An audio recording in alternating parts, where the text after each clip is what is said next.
Blood Warlock, Succubus Partner in the Apocalypse. Chapter 23 Different Gazes, Different Attitudes. The atmosphere inside the building was extremely gloomy. The sound of stifled sobs along with whispers containing words of fear and worry could be heard almost everywhere. Some men were comforting beautiful women and vowing to protect them with their lives, thus gaining the favor of those helpless women who had no one else to trust. However, how could those men who did not have the courage to pick up a weapon to fight defend them?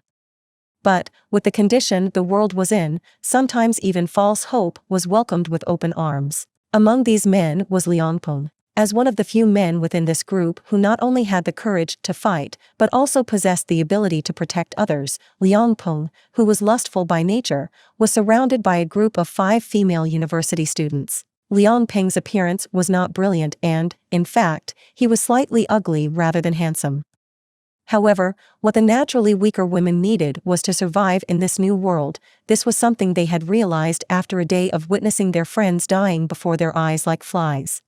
He could also be surrounded by beauties if he wanted to, even more than Xietain. However, he simply stood in a corner as he looked at Xietain with a casual glance. Bang! Suddenly the door opened with a loud bang, drawing everyone's gaze. Each of them praying to God or any saint that no more enemies had appeared. At first, when they saw Xietain being Shui and Xietain, they unconsciously let out a sigh of relief.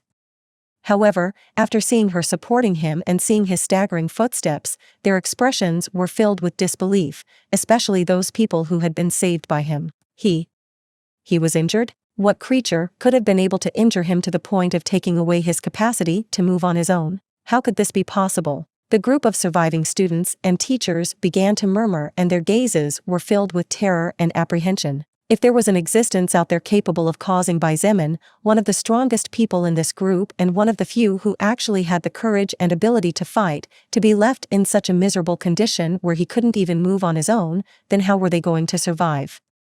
Dread and worries about the future overwhelmed their weak minds once again. Xietain also had a slight change in his previously smiling expression and for a moment forgot that he was apparently living the best moment of his life. As for he was stunned for different reasons.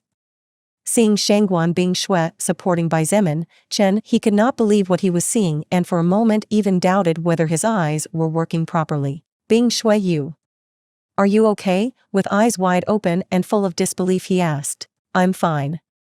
Xietain Bing Shui's reply was short and cold as usual. As for Xietain, he couldn't help but look at he as if he was an idiot.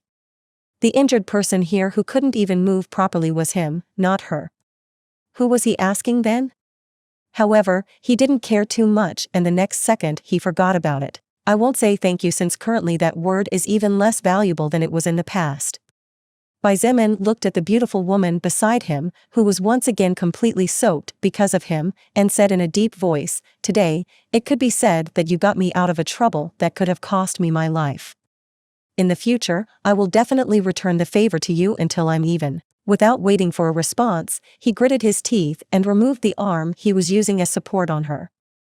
Feeling embracing pain under his feet, pain that even freezing water could not alleviate, he began to walk to his place away from everyone. Every step he took was heavy and beads of sweat began to form on his forehead even though his body was cold. Seeing this, it didn't matter if it was Xietain being Shui, Xietain, or the rest of the survivors, they all realized the pain he was feeling at that moment was too great for words to describe. He seemed to want to say something, but as he looked at Xietain being Shui, he preferred to remain silent. As for Xietain being Shui, she watched his back slowly disappearing at the end of the corridor, and although she really didn't like Xietain, she accepted that at least, he was a man with courage and bravery, unlike others. She looked at Xietain and her eyes flashed with disgust, hatred, and disdain as she coldly whispered, "You piece of scum." In fact, the reason why Xietain being Shui was alone when she went to find Xietain was because he had to stay behind to see to it that Xietain didn't do something stupid, since when she invited the two of them to go find him,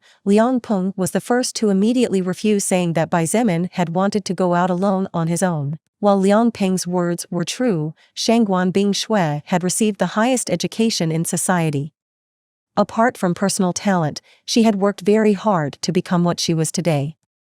She, intelligent, could see the bigger picture and knew that Bai Zemin's help would be needed in the long run because regardless of his negative points he was a good fighter. Therefore, when Liang Peng refused and upon discovering the almost naked lust in his eyes, Shangguan Bing Shui had no choice but to leave Chen He here to take care of him and prevent him from doing anything stupid.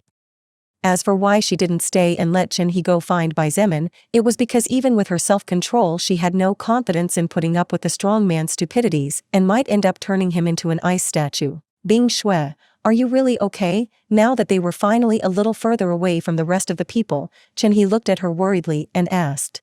Shangguan Bing Shui did not answer and, as if tired, closed her eyes as she sat down in a corner.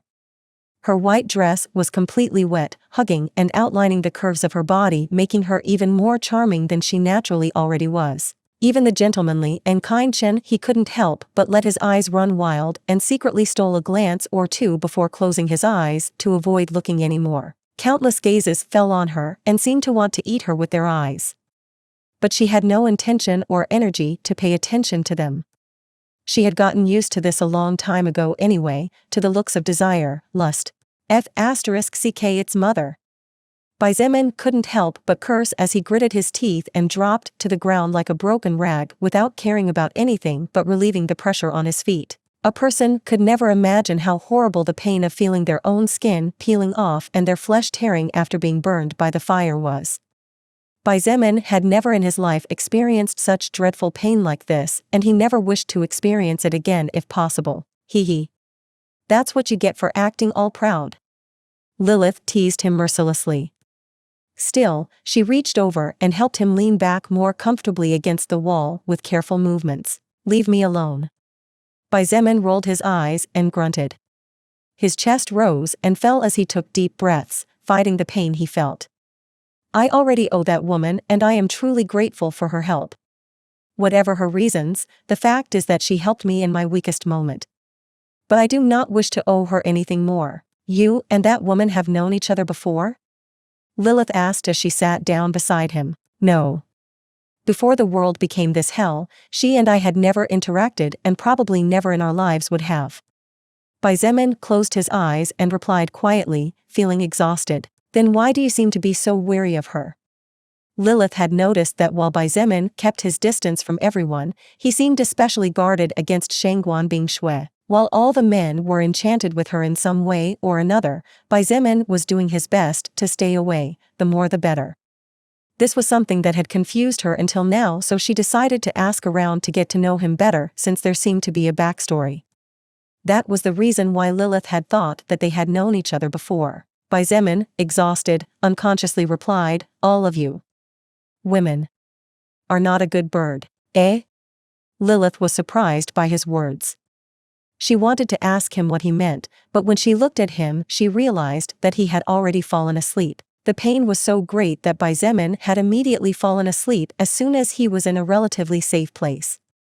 After all, he was not only in physical pain, his mind was exhausted beyond words as he had not yet had a proper rest after fighting a battle in which his life was about to end on several occasions. In fact, he was so tired that he didn't even notice what he had said at the end before he fell unconscious.